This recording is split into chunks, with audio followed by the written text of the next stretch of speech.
Good evening, ladies and gentlemen, and welcome to the Monday, November 28th, 2011 regular meeting of the Glendale Transportation and Parking Commission. May we have a roll call, please? Commissioner Fuad? Commissioner Sahakian? Here. Commissioner Yakubian? Here. Commissioner Mangasarian? Here. Chairperson Wiseman? Here, and I will note for the record that Commissioner Fuad will not be able to join us this evening. What is next, please? Item 1B is flag salute. Chairperson Wiseman? Please join me in saluting our country's flag. I pledge allegiance to the flag of the United States of America, to the republic for which it stands, one nation, under God, indivisible, with liberty and justice for all. Thank you, and may we hear your report regarding posting of the agenda. Yes. Item 2, posting of agenda. The agenda for the Monday, November 28, 2011 regular meeting of the Glendale Transportation and Parking Commission was posted by Wednesday, November 23, 2011 before 5:30 p.m. on the bulletin board outside of City Hall. Thank you. What is next, please? Item 3 is approval of minutes. 3A, September 26, 2011 regular meeting minutes, and item 3B, October 24, 2011 special meeting minutes. All right. Now, can these be taken together, or do they need to be done one at a time? Mr. Chair, members of the Commission, they can be taken together. Okay. I have no additions or corrections to the minutes for September 26th or October 24th. Are there any comments, additions, deletions? I have a question, Mr. Question. Chairman. On the last page of the minutes for September 26, Commissioner Fuad asked if the staff will be working to streamline the non-emergency medical vehicle application renewal process. Is the agenda on the committee today is referring to this? Is this related to? I'm sorry, Commissioner Mangasarian, could you repeat that question? Yeah, if you have the agenda in front of you, the last page of the agenda, Commissioner Fuad asked if the staff will be working to streamline the non-emergency medical vehicle application renewal process. No, this item is not, the item that is considered today, is being considered today, is not related to that. Right, okay. What I was going to update the Commission under the updates is bringing, streamlining the process in the future. We will be bringing it back to committee. All right, thank you. Thank you. All right. Move to approve. Do I hear a second? I would second. I was not at this special joint meeting, so I believe that I may have to pass the gavel in order to Yes, second. you will need to do that. Thank I you. will do so, and now I'll take it back. Okay.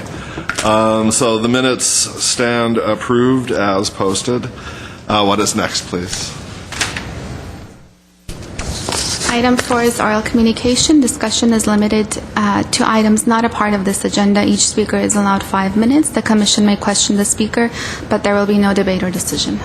Thank you. And I have one speaker this evening, Ryberg. Good evening, members of the Commission.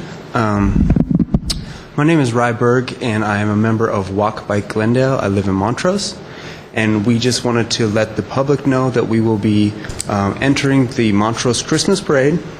So if anybody is interested in coming out and joining us to support walking and biking in Glendale, they can come and join us. They can decorate their bikes with Christmas lights, wear festive clothing, and just have a good time. So that was all. Thank you. And thank you very much for the invitation. I will note that in the past I have participated in the Montrose Christmas Parade on my bike. It is a lot of fun, although it's usually really, really cold out there and you have to dress warm. Yeah, gloves and hats are definitely encouraged. So looking I have forward. some flyers here. If any of you would like to come, we would always appreciate seeing you there. So I'll leave these on the back table. If you leave it with Anush, we will pass it on to the commissioners, Mr. Chairman, and then we can also email it to Commissioner Fuad. Yes. Thank you for... That's great. Yeah. Thank you very much, and look forward to seeing you out there. I'm planning on being there again. Okay. What is next, please?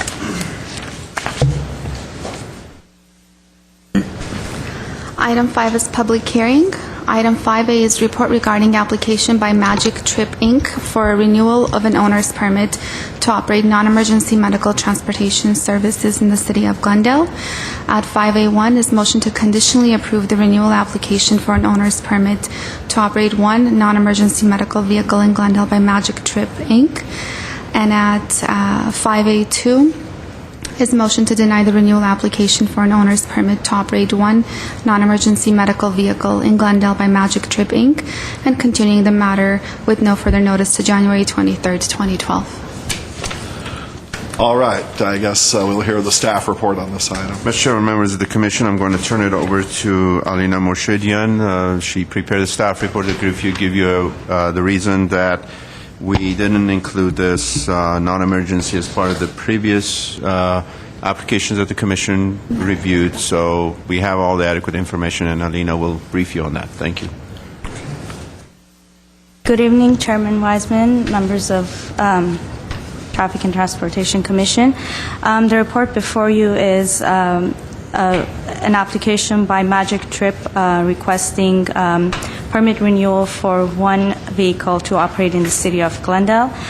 In July 28, we received an application from Magic Trip to operate in the city of Glendale to renew their permits.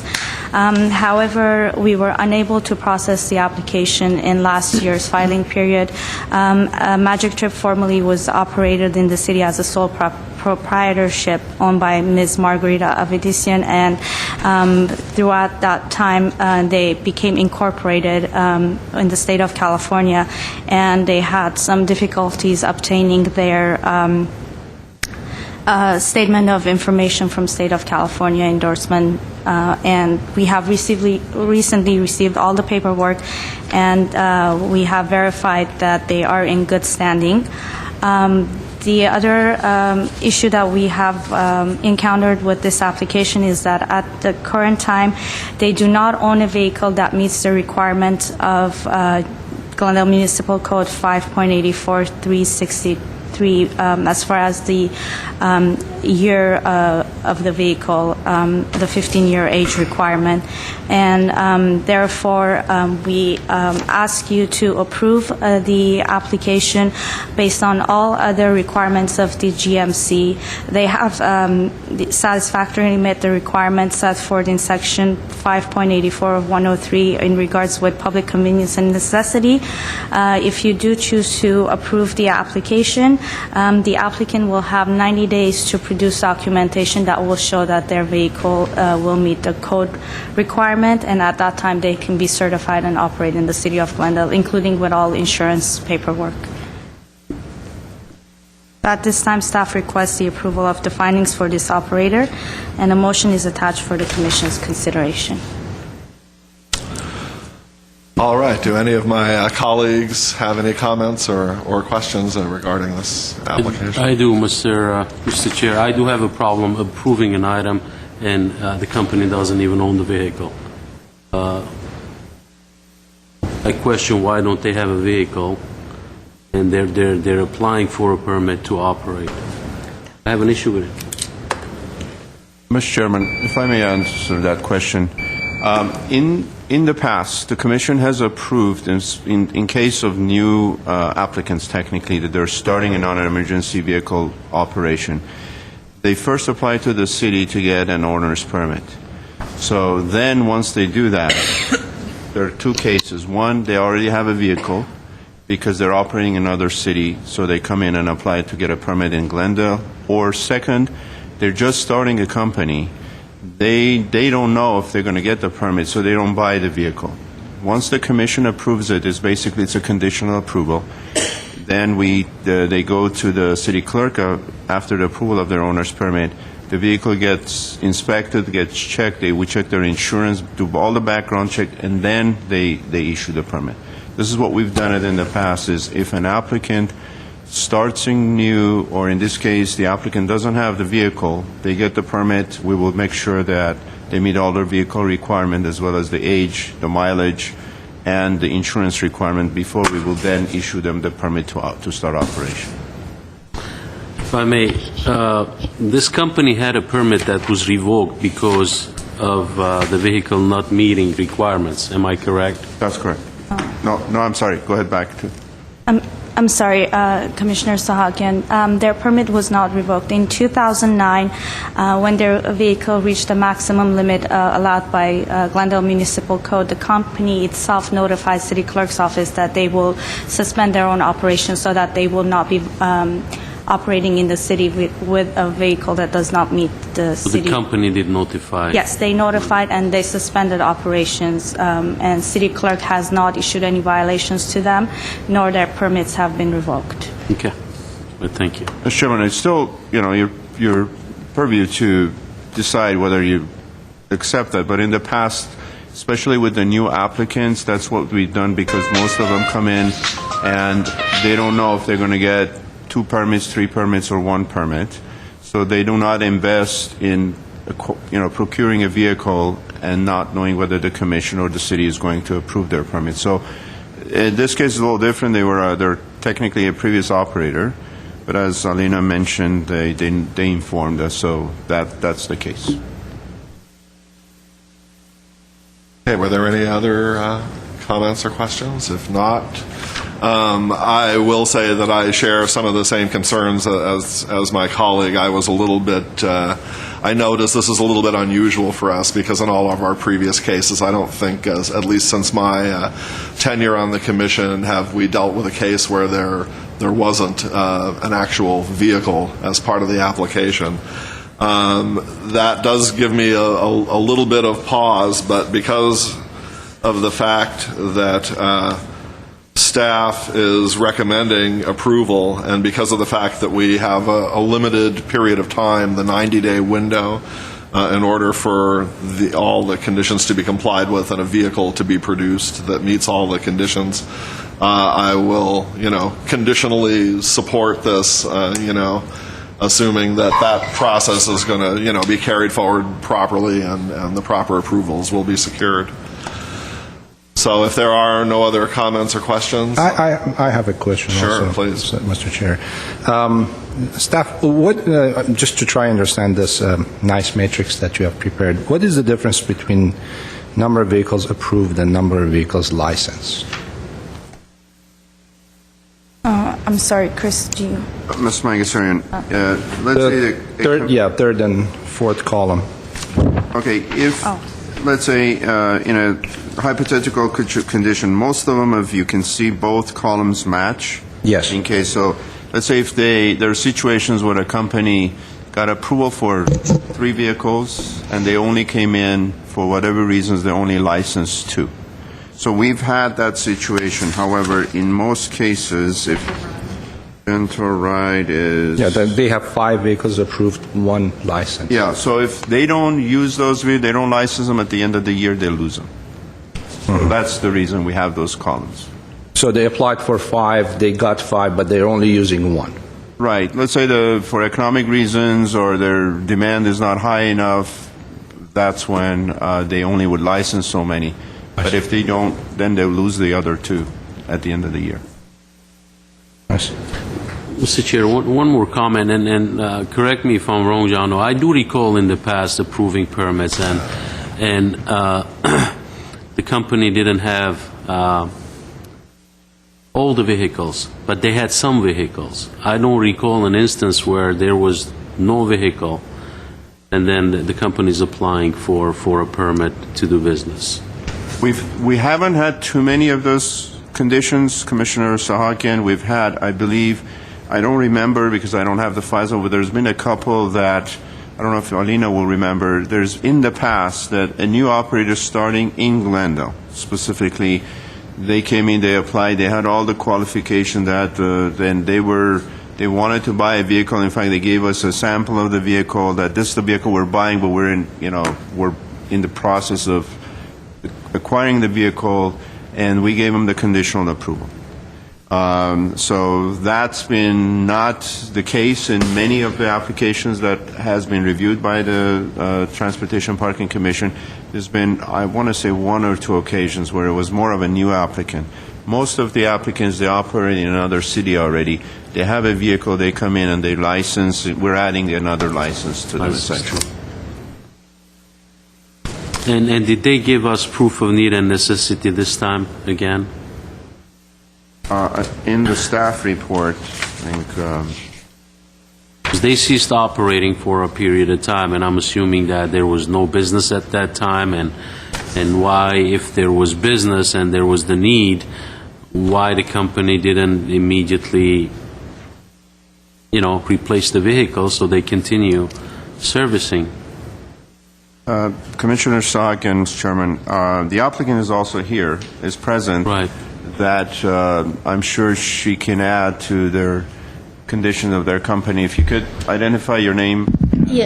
Yes, my name is Margarita Avedisian, and to answer several questions, because I've been in all the meetings since 2001. There was an occasion that the gentleman wanted a vehicle that is operating by the green energy, and he came in and he says, I will get the permit and then I will purchase the car. In my situation, I do work with, first of all, I don't bill medical. It's self-sufficient. The company been around since 2001. I was sole proprietorship. And now, because I decided to develop, because there is a need. There is lots of homeless women, and they do need transportation. I work with lots of domestic violence people. I work with psychologically disturbed people, and sometimes they get confused, sometimes they don't know where they are, so we do provide them transportation. This 1 year that we were not operating, I was using my transportation method to bring them to the clinic, but the reason I did not purchase, because I wanted to get under the corporation Magic Trip Inc. And the paperwork beyond my control. The state delayed so long that we couldn't purchase the car. I wasn't sure if I'm going to get it or I'm not, so that was the reason I did not get the car. Alina knows since February 2011 we've been fighting with the state, because first they said they don't have the paper to print, they don't have enough staff, and I even volunteered to send them a self-addressed envelope just to put those. And you don't need to explain me all those, and please understand. Those are the things that I was so delayed. No, I understand that. It's not the delay, and I'm not trying to give you a hard time. It just, as a commissioner, I find it hard to issue a permit when the equipment is not there. Is not there. And, I understand. We've done it in the past, and I'll go ahead and move along with my colleagues here. But in the future, my position is going to change on this one. I can make that very clear at this meeting.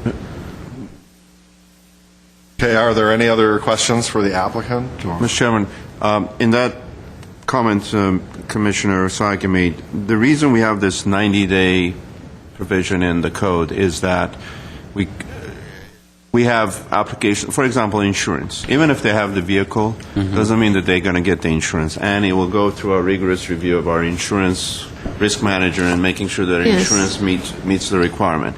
So if within 90 days they don't get the insurance, they complete the inspection, buy the vehicle, that's when we say your permit is revoked and we're not going to process it anymore.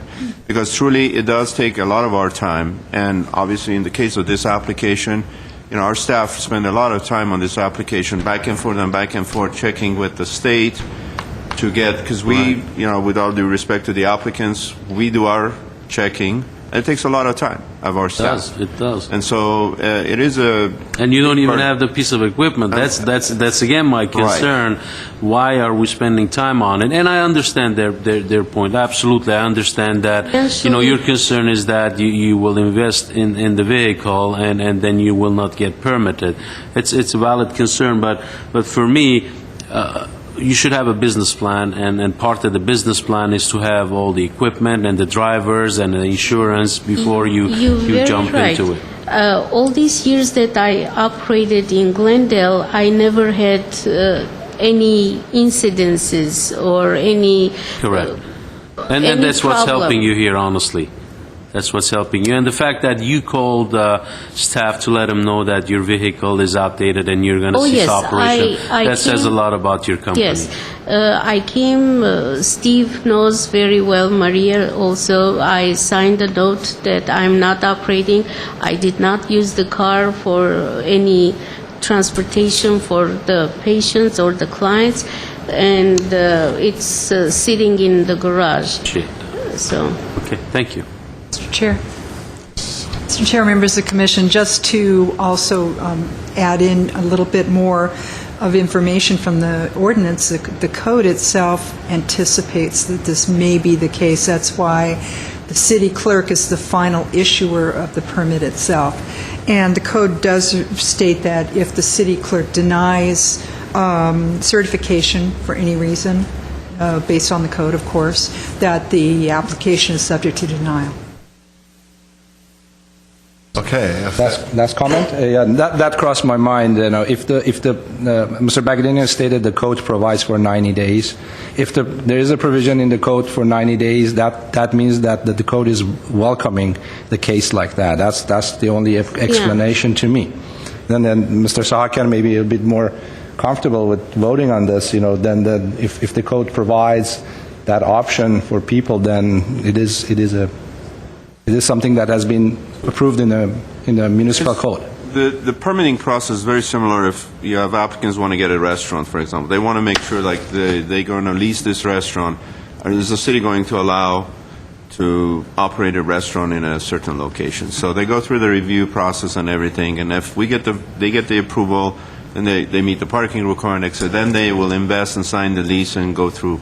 So this has been the case. Again, in most cases, I would say from what I remember is we have applicants that have already a vehicle operating in another city. They're coming in to get multiple permits. So that's the case. Or another example, I remember they have, for example, they want to get 3 permits. They only have 2 vehicles. So they're going to say, give us 3, but we will provide the 3rd vehicle upon inspection and that. So those are things we've accommodated, or the Commission actually has accommodated in the past. Okay. All right. Are there any other questions for the applicant? Okay. Thank you. You can take a seat, and we'll close the public hearing. And do I hear a motion on item 5A? I'd like to propose a motion. Please go ahead. To approve. Oh, To approve motion 1. 5A. I second. 5-1. All right. We have a motion and a second. May we have a roll call, please? Commissioner Fuad, Commissioner Sahakian, Yes. Commissioner Yakubian, Yes. Commissioner Mangasarian, Aye. Chairperson Wiseman. Yes.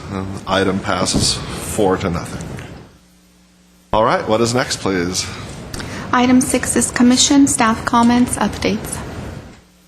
Does staff have any updates? Yes, Mr. Chairman, I have a couple of updates for the Commission's consideration. One is on the same subject of non-emergency. We are going to work on updating the ordinance.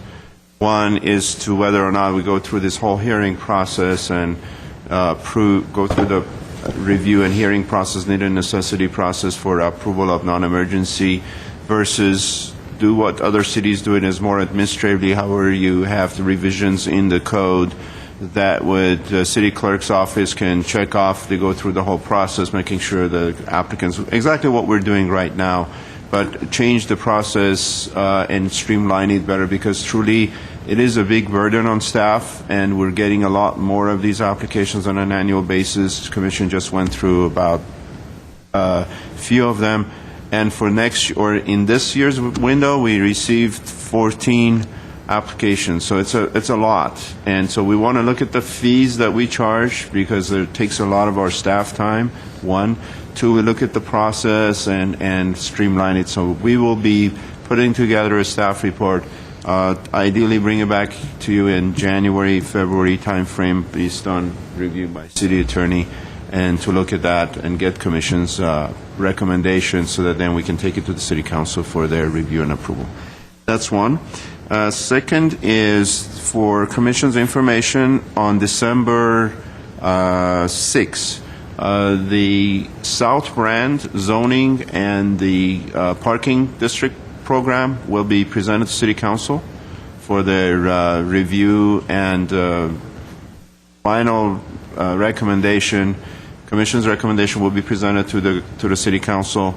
And then, because the district parking, if it gets approved in concept by council, requires an ordinance change, then we will prepare the ordinances. And there was also parking fees for the permits that would have to be also changed and brought back to the Commission, and we'll take it to the City Council. Again, we'll get council direction on that, but that will be on December 6th.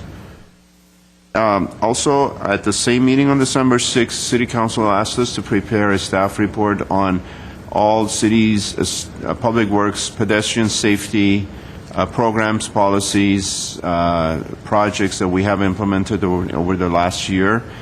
So a staff report has been prepared. Along with that, we also had a pedestrian safety audit that was done by Institute of Transportation Studies, Berkeley, which we will add that as a presentation to the staff report, and I will send you a copy of that, and then we'll present that to the Commission at your next meeting. Can you email that to us? Yes, you will get the whole package. Both reports will be emailed to you. It will be a little thick, but if you want hard copies, we'll be happy to send you hard copies as well. So that will be presented. Along with that, there is also an item that the Commission considered had to do with a formation of a pedestrian advisory, a bicycle advisory committee. We've included that as part of that report to get council direction on that, so that whatever the direction is, we'll bring it back to the City Transportation Parking Commission as well. That was a follow-through with Commission action. Next item is our bicycle master plan. That is been prepared. The staff is currently reviewing the bicycle master plan. It's in a draft form, making sure everything is completed.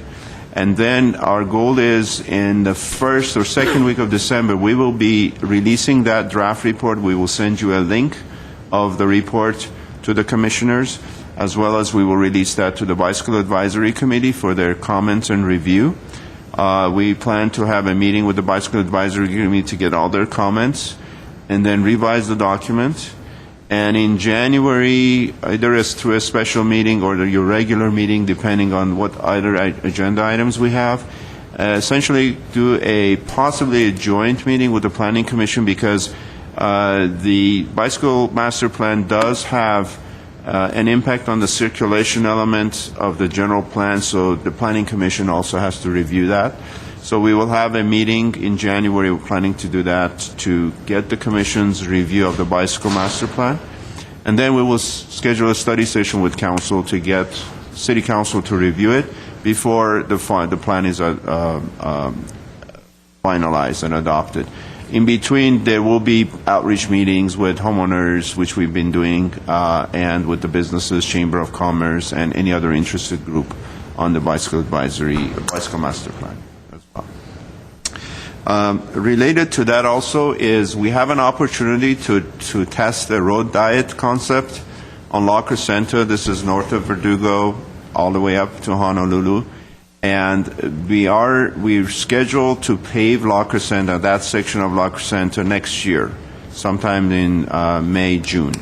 Meantime, what we thought of, instead of doing what was done in the city of LA, where a road diet was installed on Wilbur Street, and that created a lot of issues.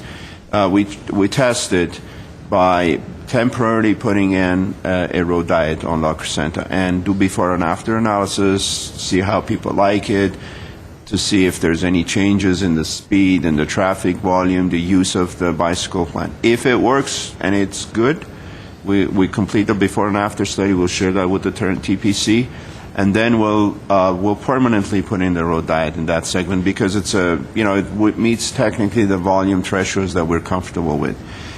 We are scheduling. We're sending a staff report again. I will send that to Commission, possibly for the December 13th City Council meeting, to get basically Council's blessing because it's a drastic change in the cross section of the street.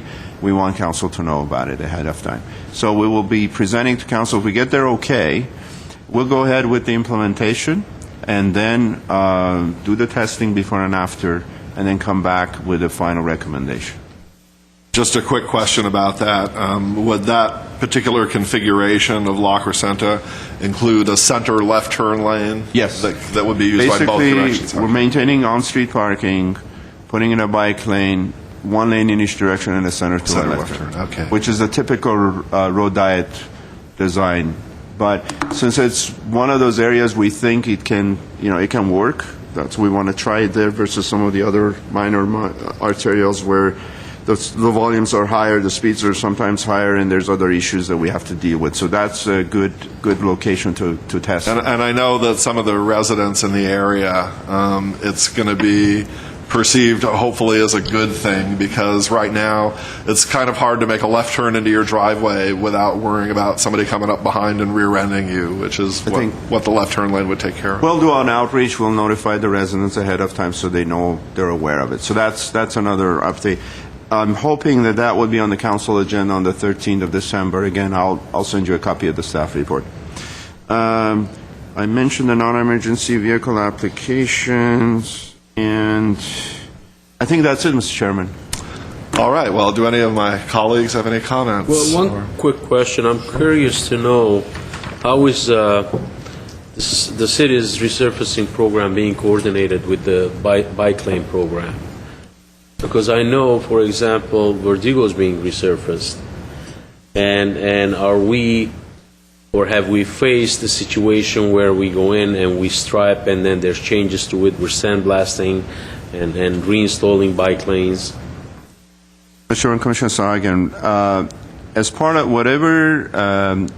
the draft plan, if right now, even though the draft plan has not been adopted, we're coordinating with our engineering, Public Works engineering. If there's a street that we truly believe we can install a bike lane without, it's not a road diet situation, we're not changing capacity because those also require environmental review. So even if we have a road diet in the bicycle master plan, we have to do an environmental review on that specifically. It may be no significant impact, but we still have to do that. So in most cases, what we've done, for example, Glen Oaks is a good example. Glen Oaks, we didn't go in and change anything until the paving project came through. That's when we put in the bicycle lane. So we are coordinating with engineering. If it's something that even though the plan has not been adopted, but we know we can stripe bike lanes, we're already designing it accordingly. And that example is La Crescenta. La Crescenta, we've designed it with a road diet and we've designed it with a regular 4-lane cross-section. Well, we'll try the road diet. If it works, the permanent striping will become a road diet. Otherwise, like you say, we could go pave it, put in a 4-lane cross-section, and then decide to do a road diet, that it will be a tremendous cost, and it's not going to look clean. You're going to have to scar the pavement to remove it. Right. Okay. But we are doing that. A quick question, Mr. Bagdanian. Does engineering has a repaving schedule, or they just do it as unneeded basis? No, they have an annual pavement resurfacing schedule that we coordinate with each other. And basically, we prepare all the signing striping plans for engineering. And so we know as the project goes forward, if it's a street that may require a cross-section change, even though it doesn't need a bicycle lane, we make that change and we work together on it. Thank you. All right. Are there any other comments or updates from my colleagues? If not, I just had one quick thing that I wanted to mention, which is that on November 18th, I witnessed a pedestrian being struck by a vehicle in the crosswalk at Broadway and Brand. It was, a typical busy Friday night in downtown Glendale. And I was actually standing on the corner in a place where I could see this unfold directly in front of me. And it was a case where the pedestrian was crossing from the Mervyn's corner over to the Borders corner and got a late start. The light had been green for quite some time. And when the pedestrian entered the crosswalk, the light turned to yellow and then to red before the pedestrian had finished clearing out. And the cars that were northbound on Brand, because there are multiple traffic lanes, the people in the leftmost traffic lane could see that there was a pedestrian in the crosswalk, and so they were stopped and waiting even though the light was now green for them. However, the next traffic lane over, the motorist in that lane saw the light turn green and went ahead and decided he was going to blow past all the cars that were stopped and hit the pedestrian. Luckily, he was not seriously injured. I pulled my phone out and called 911, and the Glendale Police and Fire Department were there inside of 5 minutes, very, very fast. But kind of thinking about it afterwards, it occurred to me in the context of the various problems we have here in Glendale with the pedestrian safety issues. This was a situation where there was some degree of fault, I think, to be assigned both to the pedestrian and the driver. The majority of the responsibility to the pedestrian for starting out late and, not crossing the street in a proper and safe manner. Maybe 75 or 80% of the responsibility, but maybe about 15 or 20% for that driver who maybe should have realized that there was a reason the other cars were stopped even though the light was green. And it kind of points out a little bit, just the complexity of the problems we deal with here and the fact that, responsibility for accident avoidance has to fall on both, pedestrians and vehicle operators.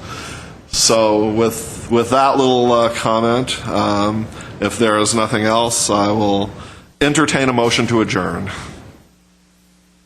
A second. Well, somebody has to move it first, I think. I thought you moved it. I moved to adjourn. Second. Thank you. We are adjourned.